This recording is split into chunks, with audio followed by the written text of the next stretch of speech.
As you can see, the banana's gone. All the bananas are gone. And one day, I came home. My husband get rid of my sweet potato as well. It's supposed to be here. A big bush of, and over there, big bush of sweet potato. But he get rid of all of it. And also my gabi. Oh, I'm so upset. Let's see. I'm supposed to make laing. Wala na. Hey guys! You guys stay here! Oh, hold on. Stay with mama! Stay with mama! Shh! Let's dig some gabi. Huh? I'm gonna make some sinigang, okay? Oh, how can I do this with these two boys? Okay. Let's go inside.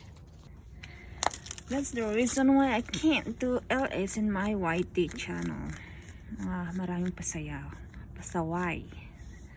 Kaya dinadaan ko na lang sa premiere ng pagluluto. But anyway, this is my gabi. I don't know if you follow my channel. So every time I make vlog with my premiere and cook some stuff, I always get my vegetable in my yard, my garden.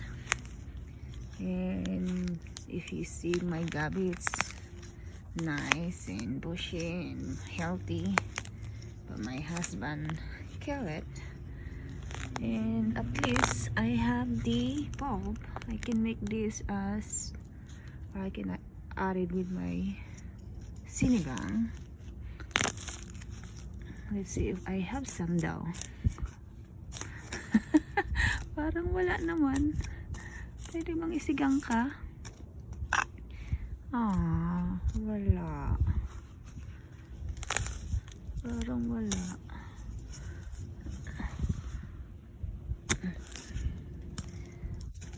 Walang anyway, ito na lang ang isisigang ko. Swiss chard, at least meron pa.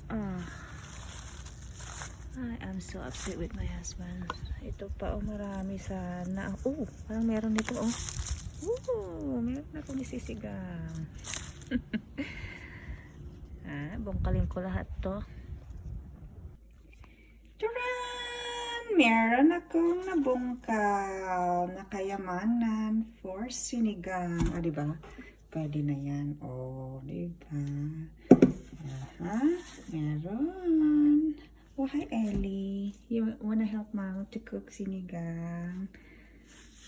And then, I harvested my leftover jalapenos. Pwede rin kong isigang ito. Yung mga maliliit lang. Yan. Right, Ellie? Ang dami talagang pasaway sa mundo ko. Anyway, I'm gonna make sinigang. Kunin ko pa yung Swiss chard sa labas, pang dagdag. Prepare lang ako. Ayan na ang gintong gabi. Nabalatan ko na, diba? 2, 4, 6, 8. Meron din 8. Diba? Namnamin ko talaga ito. Sinigang na to. So, anyway, the ingredients of my sinigang is simple. The gabi, of course. Onion. Diba? Galing na sa store, not in my garden. Ang okra and sitaw. Of course, salt and pepper. May labanos din ako from store, not from my garden. But this is the Swiss chard. It's from my garden. Oh my goodness, look at that. How green is that? Huge leaves. Look at that. So that's my favorite. Instead of kangkong or pitsay, this is what I'm using. And it's actually good. There you go. And I think the buto-buto ng baboy is ready. I think it is ready. so it's ready. Anyway, lagay na natin ang mga seasoning. Well, salt and pepper. And next is the onion.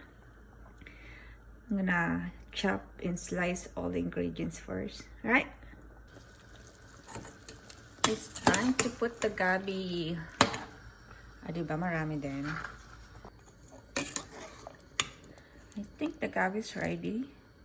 So it's time to put the other ingredients, which is the okra, sitaw, tsaka yung labanos. And then last natin is yung Swiss chard.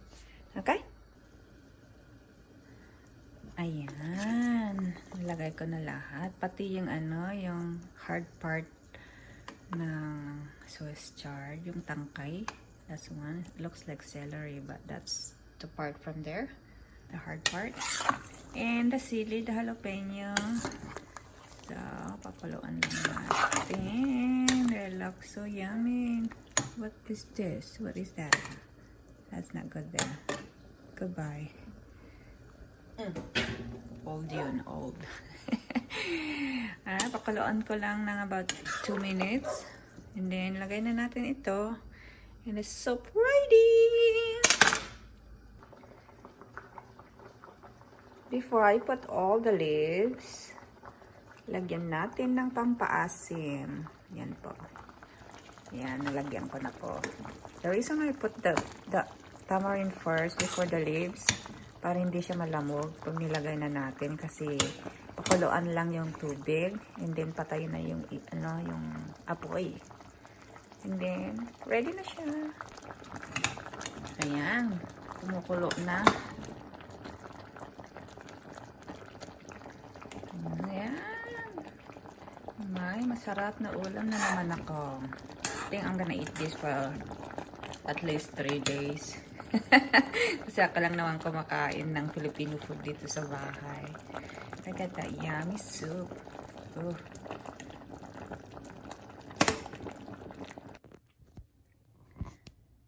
Yan, ready na siya. Tikpan po natin. Ooh, look at that. It's so hot. Perfect. Kain po tayo. And thank you for watching. Cheers! Bye-bye!